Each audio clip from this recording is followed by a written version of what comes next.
Okay guys, welcome back. So we just got done talking about how the WNBA rookies had and how they did in their debut game. And we're now going to transition into our next segment where we're going to talk about how the USWNT players are doing before going to the World Cup. Before we begin though, I just wanted to remind you guys to like and subscribe, and to become a part of our show, you can tip and donating. Use the link gsmcpodcast.net. This also puts your questions at the top of the list so that I see them, and of course, it really helps the show. And then I wanted to remind you guys to stay to the end of the show because we have a very exciting segment and we're going to be talking about the Copper Rock Championships. I was about to say Copper State, but I was like, that's definitely not correct. The Copper Rock Championships. So if y'all are interested in golf, you guys should definitely stay for that. And it was a really good championship, so I recommend staying. Okay, so without further ado, we are going to get started talking about USWNT players. So to begin, I want to start out by talking about something that happened about 2 weeks ago. Kelley O'Hara, one of the grittiest defenders and fiercest competitors in the U.S. women's national team history, has officially announced her retirement from professional soccer, effective at the end of the 2024 National Women's Soccer League season. Since appearing in her first Women's World Cup in 2011, O'Hara played in every senior world championship for the U.S. from 2011 through 2023. She is absolutely phenomenal and so fun to watch, so I'm very sad that she is retiring. This period of when she played from 2011 to 2023 was a period that spanned 4 World Cups and 3 Olympic Games. O'Hara scored one of the most famous goals in U.S. history when she came off the bench in the 2015 FIFA Women's World Cup semifinal to volley home the 84th minute game-clinching goal against Germany to send the U.S. to the final, which they ended up winning 5-2 against Japan. At the 2019 FIFA Women's World Cup, O'Hara started 6 of the 7 matches and played a key role in helping the USA lift its 4th Women's World Cup trophy, assisting on Kristen Press's dramatic semifinal header goal against England. She had to leave the World Cup final with an injury at halftime, but played all but 3 minutes of the rest of her starts. O'Hara was known throughout her career as an intense competitor, even in the elite competitive atmosphere of the USWNT. O'Hara said, "As I close this chapter of my life, I am filled with gratitude. Looking back on my career, I'm so thankful for all the things I was able to accomplish, but most importantly, the people I was able to accomplish them with." So O'Hara finished her USWNT career with 160 caps, currently 21st all-time in U.S. history, and played 10,287 minutes in a U.S. jersey, one of just 23 female players to eclipse the 10,000-minute mark. She scored 3 goals in her USWNT career, along with 21 assists. She is the 25th player in USWNT history with 20 or more assists, so that is pretty insane.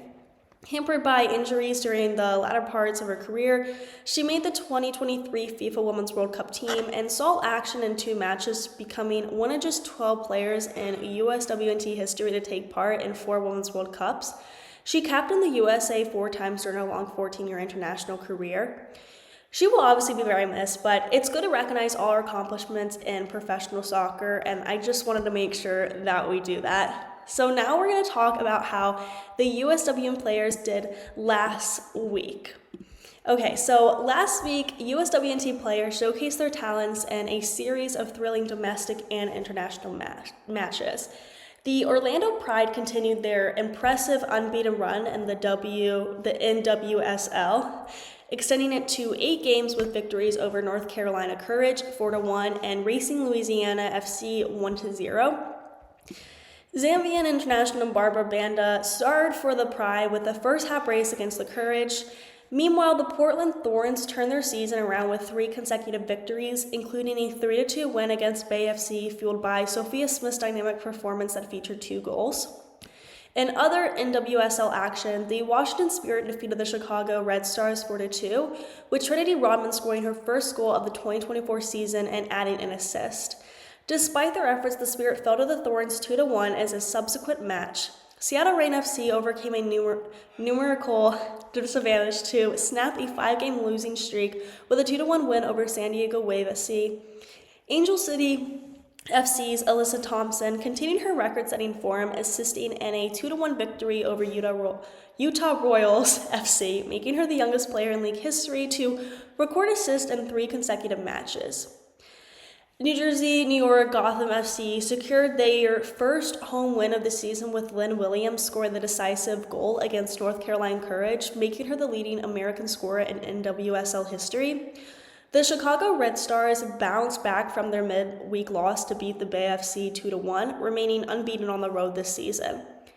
Internationally, Paris Saint-Germain, with significant contributions from Eva Gaetino and Corbin clinched the Coupe de France Féminine with a 1-0 victory over Fleury. I want to make it clear, I am not good at French accents or any of that, so I apologize for pronouncing Coupe de France Féminine incorrectly. That was my attempt at it. In England, Chelsea FC faced a setback with the 4-3 loss to Liverpool, but dramatically recovered by defeating Bristol City 8-0, reviving their title hopes in the FA Women's Super League. This comeback was crucial after Manchester City's 2-1 loss to Arsenal opened up the league race, setting the stage for an exciting season finale. These performances underline the global impact and high stakes of women's football, showcasing the prowess and resilience of USWNT players both at home and abroad. Now we are going to talk about the PSG advanced to D1 Feminine final. I'm sorry, my throat is very sore, so I'm losing my voice. The French D1 Féminine is set to make history this season, guaranteeing that at least one American player will be part of the championship team, as Paris Saint-Germain, PSG, and Olympique Lyon have advanced to the final. This marks the first time since 2004 that the French top flight has used a playoff format involving the top 4 teams from the regular season standings. PSG narrowly secured their spot in the final by defeating Paris FC 5-4 on penalty kicks after a 2-2 draw in regular time, with Eva Gaetino playing the entire match and Korbin making a significant late game appearance. Meanwhile, Lyon displays dominant form in their semifinal, cruising to a 6-0 victory over Stade de Reims, with Lindsay Horan contributing 2 assists in her 70 minutes on the field. Back in the NWSL, Lynn Williams continued her stellar performance, securing another game-winning goal for Gotham FC against the Houston Dash, tying the record for the most career NWSL goals. Jaden Shaw also highlighted the week with a goal and an assist for San Diego Wave SC, which helped them to a 2-0 victory over the Utah Royals. The Leafs saw several strong performances. Kansas City Current extended their unbeaten streak to 9 games with a win over North Carolina Courage, and Orlando Pride also remained unbeaten with a narrow victory over Bay FC. Portland Thorns FC set a new club record with 5 consecutive wins, largely thanks to Sophia Smith, who scored and assisted multiple goals in their match against Seattle Reign FC. Mallory Swanson shone for the Chicago Red Stars, contributing to their landmark 100th regular season win with a goal and an assist.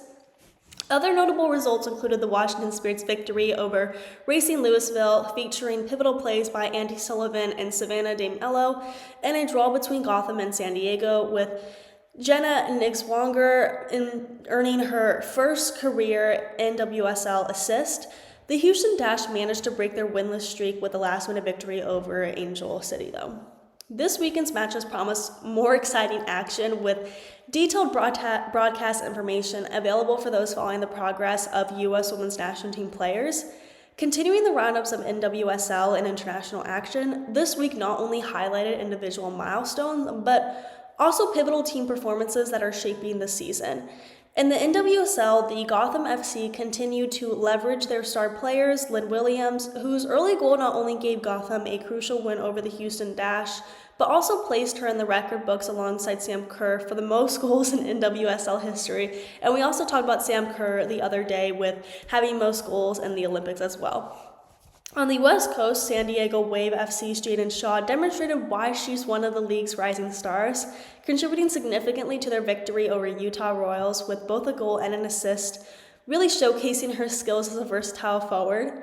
The Kansas City Current's defensive prowess was on full display as they held strong against a barrage from the North Carolina Courage, securing a 1-0 win and maintaining their impressive start to the season. This game underscored their strategic resilience and ability to close out tight matches, attributes that could be crucial as the season progresses, obviously. Orlando Pride's unbeaten streak continued thanks to a disciplined performance against Bay FC, where tight defending and a late goal ensured their victorious run. Their ability to grind out wins in close games speaks volumes about their tactical acumen and mental toughness, really. Portland Thorns FC made a statement with a resounding 4-0 victory over the Pacific Northwest rivals, Seattle Reign FC. Sophia Smith, the reigning NWSL MVP and Golden Boot winner, was the standout performer in this, orchestrating most of Portland's offensive plays and highlighting her evolution into one of the league's premier talents. The Chicago Red Stars celebrated their 100th regular season victory in style, with USWNT forward Mallory Swanson playing a pivotal role. Swanson's contributions were critical, scoring from a penalty and delivering a pinpoint cross that resulted in a headed goal, really demonstrating her crucial role in her team's attacking strategies. Meanwhile, the Washington Spirit edged out Racing Louisville 2-1 in a match that saw both teams fight vigorously for supremacy. Andy Sullivan's assist and her own goal by Louisville was enough for the Spirit to secure the win, despite a spectacular free kick goal from Stefano De Mello for Louisville. In the international arena, the French D1 Féminine is set for a historic finale, with PSG and Olympique Lyon preparing for a showdown that guarantees an American champion. PSG's gritty performance in their semifinals against Paris FC showcased their resolve, while Lyon's comprehensive win over Stade Reims highlighted their dominance and championship pedigree. As the European and domestic seasons draw towards exciting conclusions, the performances of USWNT players continue to influence outcomes significantly, promising more thrilling soccer in the weeks to come, and I am very excited to see that as well. So, we are now going to move on to our next segment, where we're going to talk about how Italy was crowned the women's gymnastics European team champions. Before we do that, we are going to be taking a very short break, so I will see you guys really soon.